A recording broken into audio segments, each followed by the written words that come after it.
கலைத்துறை சார்ந்தவங்களுக்கு ரொம்ப ரொம்ப சூப்பராக இருக்குது. கன்னி ராசியில் இருக்கக்கூடிய கலைத்துறை சம்மந்தப்பட்டவங்களுக்கு ரொம்ப சூப்பராக இருக்குது. மிகப்பெரிய லெவலில் யோகம் தான் நான் சொல்லுவேன். வெளிநாடுகளுக்கு போனாலும் நல்ல காசு பணம் பார்க்கலாம். அதே மாதிரி உள்நாட்டில் இருந்தாலும் நிறைய வாய்ப்புகளாக வந்து குவியும்.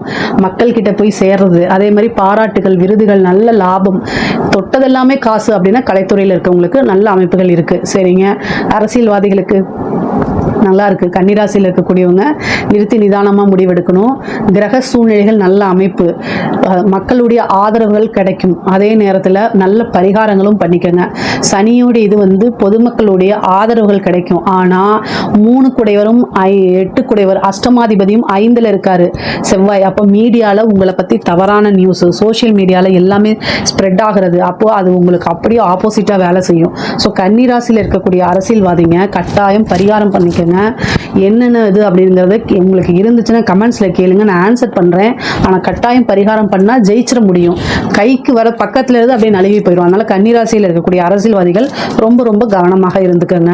பொதுவாகவே கன்னிராசிக்கு பொருளாதார ரீதியாக ரொம்ப சூப்பராக இருக்குங்க. நான் சொன்ன சின்ன சின்ன விஷயங்களை ஃபாலோ பண்ணாலே நீங்கள் நினச்ச அத்தனை விஷயமும் உங்களுக்கு வந்து சேர்ந்துடும்.